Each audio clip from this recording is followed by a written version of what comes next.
नमस्कार श्रोताओं, अद्भुत मजेदार किस्से यूट्यूब चैनल पर आप लोगों का बहुत बहुत स्वागत है, हार्दिक अभिनंदन है। देखिए श्रोताओं, आज हम आपके लिए लेकर आए हैं राजा और तोता की कहानी। बहुत ही प्रेरणादायक कहानी है श्रोताओं, और मजेदार कहानी भी है, और हमको ये कहानी एक सीख देकर भी जाएगी। हमारे जीवन में भी ऐसी घटनाएं होती हैं, तो ये कहानी हमें सीख देती है कि हमें जल्दबाजी में बिना विचारे, बिना सोचे समझे कोई निर्णय नहीं लेना चाहिए। श्रोताओं देखिए, एक समय की बात है, किसी राज्य में हरिशंकर नाम का एक राजा राज करता था। उस राजा के 3 बेटे थे। राजा की ख्वाहिश थी कि वह उसका सबसे काबिल बेटा उसकी राजगद्दी संभाले, लेकिन वह इस बात को लेकर संशय में था कि तीनों में से किसे वह अपना राजपाट सौंपे। एक दिन राजा को एक तरकीब सूझी। उसने उसी समय अपने 3 बेटों को बुलाया और कहा, बेटाओ, आज मैं तुम सबसे एक सवाल पूछता हूँ। श्रोताओं, राजा 3 बेटों से सवाल पूछता है और कहता है, अगर तुम लोगों के सामने एक गुनहगार खड़ा हो तो तुम उसके साथ क्या करोगे? श्रोताओं, इस पर राजा के पहले बेटे ने कहा, उस अपराधी को सजाए मौत दी जानी चाहिए महाराज। फिर श्रोताओं, राजा ने दूसरे बेटे से कहा, आप बताइए, आप क्या करोगे? दूसरे बेटे ने कहा, पिताश्री, गुनहगार को काल कोठरी में बांध देना चाहिए। श्रोताओं, फिर राजा ने तीसरे बेटे से कहा, पिताजी, हमें उसे सजा देने से पहले इस बात की जांच करनी चाहिए कि उसने सही में अपराध किया है या नहीं।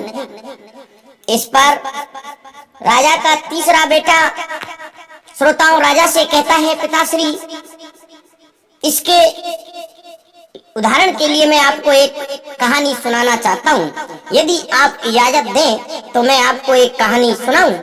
तो श्रोताओं राजा कहता है, बेटा सुनाइए, आपको इजाजत है।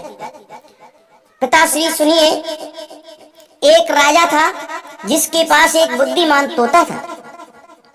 एक बार उस तोता ने महाराज से कहा, मुझे अपने माता और पिताजी के पास जाना है। राजा ने उसकी बात नहीं मानी, लेकिन तोता ने हार नहीं मानी। वह लगातार महाराज से जिद करने लगा कि मुझे माता पिता के पास जाने दें। अनु ने विनय करने लगा, बार बार प्रार्थनाएं करने लगा। अंत में राजा ने तोता की बात मान ली और कहा, ठीक है, तुम अपने माता पिता से मिलकर आओ, लेकिन वहां ज्यादा दिन नहीं रुकना। राजा ने तोता को केवल 5 दिन की अनुमति दी और कहा, तुम 5 दिन में अपने परिवार वालों से मिलकर लौट आना। इसके बाद तोता 5 दिन के लिए अपने माता पिता के पास चला गया। श्रोताओं, 6ठे दिन जब वह राजा के पास लौट रहा था तो उसने सोचा, क्यों ना वह महाराज के लिए कुछ उपहार ले लिए जाएं। फिर वह पर्वत की ओर निकल पड़ा। वह महाराज के लिए अमृत फल लेना चाहता था। श्रोताओं, वहां पहुंचते पहुंचते रात हो गई। तोता ने पर्वत पर पहुंचकर फल तो ले लिया, लेकिन रात हो जाने के कारण वह आगे नहीं बढ़ा और वहीं रुक गया। उस रात जब तोता सो रहा था, श्रोताओं देखिए, होनी का अद्भुत खेल क्या होने वाला है। तभी एक सांप वहां आया और उसने राजा के लिए अमृत फल को खाने लगा। सांप ने फल को खाया, इस कारण उस फल में जहर फैल गया था। हालांकि श्रोताओं, तोते को इस बात की भनक नहीं थी, क्योंकि तोता तो सो रहा था। अगली सुबह जब वह जगा तो फल लेकर महल की ओर चल पड़ा। श्रोताओं, जब वह महल पहुंचा तो खुशी खुशी सीधे राजा के पास गया और कहा, महाराज, मैं आपके लिए ये अमृत फल लेकर आया हूँ। आप इसे खाएंगे तो सदा के लिए अमर हो जाएंगे। ये सुनकर राजा काफी प्रसन्न हुए। उन्होंने तुरंत उस अमृत फल को खाने के लिए मांगा। इस पर एक मंत्री ने कहा, महाराज रुकिए, आप इस फल को बिना जांच किए कैसे खा सकते हैं? एक बार यह देख तो लें कि तोता द्वारा लाया गया ये अमृत फल सही है या नहीं है।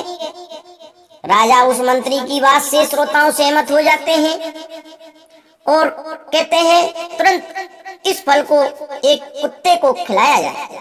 राजा का आदेश पाकर सैनिक ने फल का एक टुकड़ा कुत्ते को खिलाया। फल खाते ही कुत्ते की मौत हो गई। कुत्ते की मौत हो जाते ही श्रोताओं, राजा गुस्से में आग बबूला हो गए। उसने क्रोध में आकर तलवार से तोता के सिर को काट दिया।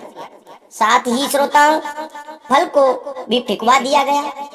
कुछ साल बाद ठीक उसी स्थान पर, जिस स्थान पर वो फल फेंका था, एक पौधा उगाया। ये देख राजा को लगा कि ये उसी जहरीले फल का पौधा है। उसने सभी को आदेश दिया कि उस पेड़ का फल कोई नहीं खाएगा। कुछ दिन बाद एक वृद्ध व्यक्ति उस पेड़ के नीचे आराम करने के लिए रुका। उसे भूख भी काफी जोर से लगी हुई थी। उसने उसी पेड़ से फल तोड़ा और खाने लगा।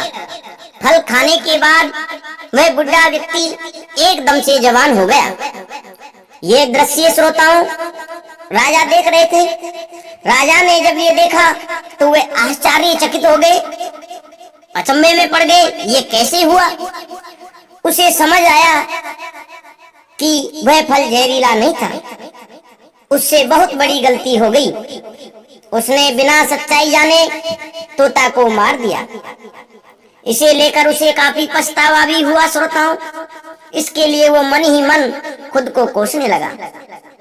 इधर तीसरे राजकुमार की कहानी खत्म होने के बाद श्रोताओं, राजा अपने तीसरे बेटे को अपना उत्तराधिकारी बना देते हैं और इसके बाद राज्य में जश्न मनाया जाता है।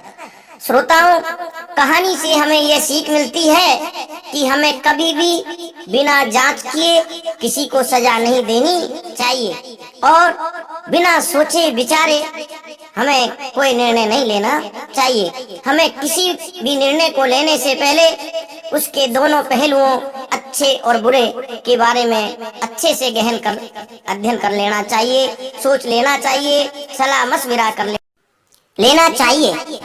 श्रोताओं, आपको हमारी कहानी कैसी लगी? यदि आपको हमारी कहानी अच्छी लगी हो तो आप हमारे चैनल को सब्सक्राइब जरूर करें श्रोताओं, क्योंकि आपके सहयोग के बिना हम आगे नहीं बढ़ सकते, हम कुछ भी नहीं कर सकते। क्योंकि हम चाहे कितनी भी अच्छी कहानी डाल दें, लेकिन जब तक आपका सहयोग नहीं मिलेगा तो हम आगे नहीं बढ़ सकते। इसलिए श्रोताओं, आपसे निवेदन है हमारे चैनल को सब्सक्राइब करें, ज्यादा से ज्यादा शेयर करें, लाइक करें। धन्यवाद।